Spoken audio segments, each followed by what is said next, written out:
Hi everyone! I'm going to show you the project I made for a guy who asked me to mix his tracks. So he sent me the MP3s and I did it! I didn't have all the time I needed to make it perfect, but he was happy and it sounds great!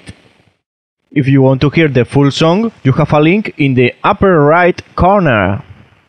So here you have the project, it's not too complex. And now I'm going to start to explain what plugins I used in the background voices.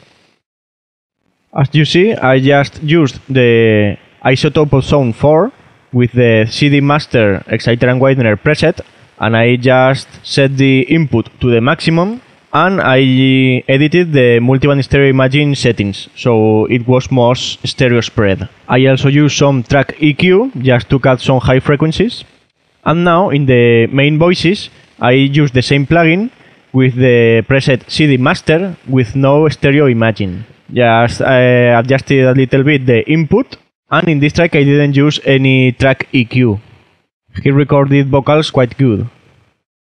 And now with the bass track, he recorded a clean guitar and pitched it 1 octave down. Then I use this plugin. I don't remember the exact preset I used, but I remember I tweaked a bit the equalization.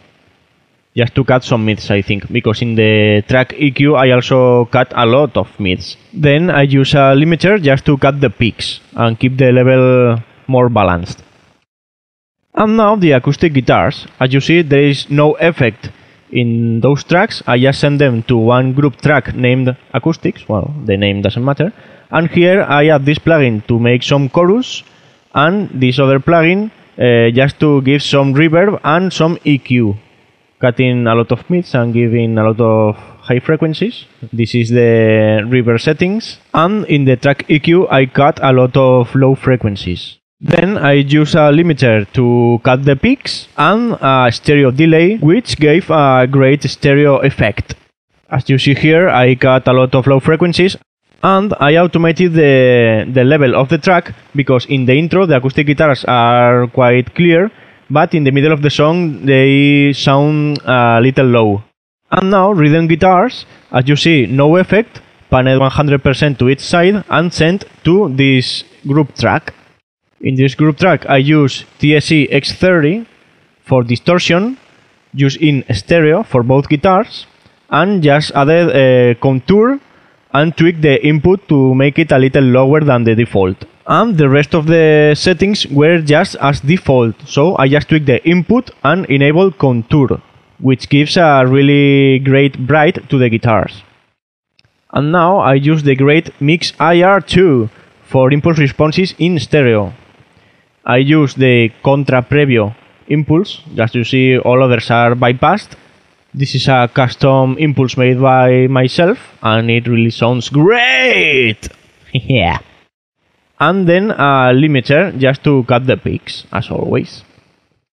And now the lead guitars are as the rhythm guitars, with no effect, panned 100% to each side and sent to a group track, another group track named lead.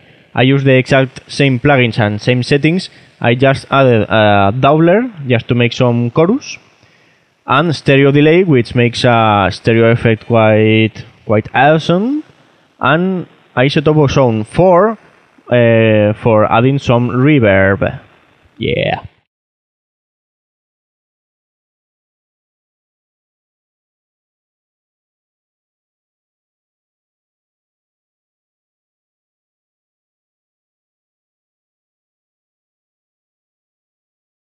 And now let's start with the drums. He sent me a MIDI track, so I created a MIDI track and set the output to Addictive Drums. So here are the notes. Each note is a part of the drum kit, the snare, the kick, or whatever. And then in the Addictive Drums, as you see, I use the preset Evil Remains with everything by default except the reverb. I added more reverb, and I tweaked the panning of the toms, I think. And I always, in the master, I disable inserts because it has a compressor and it sometimes over compresses the mix. So I always bypass it in the master of the Addictive Drums. And in the Addictive Drums track I added the TLS saturated driver just as a limiter. It's a freeware plugin and in my opinion is the best plugin to give power to the drums. And now I'm going to show you the group track for vocals.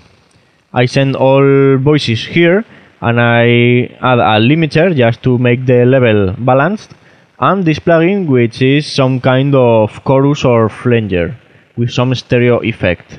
Then I add stereo delay which gives a great stereo effect. You will hear it in the mix if you click on the link. And isotope ozone 4 just for reverb. And as you see, the track EQ, I cut some low and medium frequencies and boosted a lot of high frequencies. Now the master track, I only used isotope ozone 4 with some custom EQ using the matching tool, which is very good to try to emulate other bands or just try to emulate some EQs I have in the presets. When I use matching, I never used to set it to 100%, so I always set it to 40, 50, 60%, so it gives the EQ touch, but it doesn't modify too much the sound. Here you have a link of a tutorial I made about the matching in isotope ozone 4, which is very good.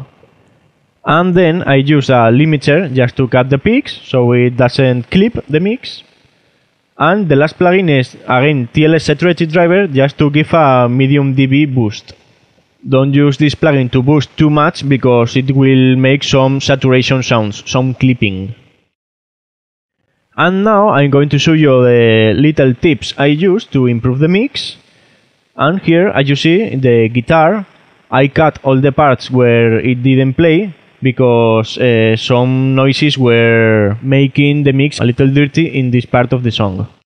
And in the end of this part, you see, I copied this part of the guitar and displaced it to the right, so I made manually a little delay effect, stereo effect, because each part sounds in one side. And as you see here, I've cut a lot of audio regions, because those parts are the parts where the clean guitars are not playing, or where the distortion guitars are not playing, or where there is no voice. So I cut these regions to avoid the noise they create. And as you see in the intro, these are voices, and I cut all the parts where there is no voice because there was a lot of background noise sounding in this part. So I cut all of this to make this cleaner. And those two tracks are clean guitars, and since they are not playing in the part where the distortion guitars are playing, then I cut all those regions.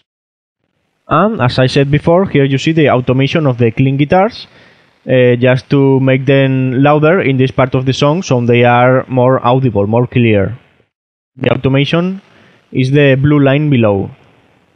Here you see in the acoustic guitars group track, you see the R of read, because it reads the automation I made. And it would be great if you click on the link in the upper right corner, so you hear the whole song, so you can hear all the effects I have applied and all the little tips, and you will appreciate how the stereo delay makes the voice sound really great, especially in the intro.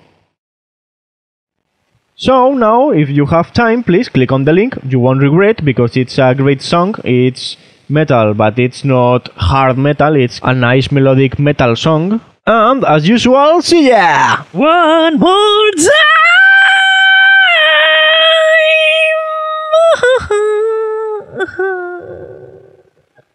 time!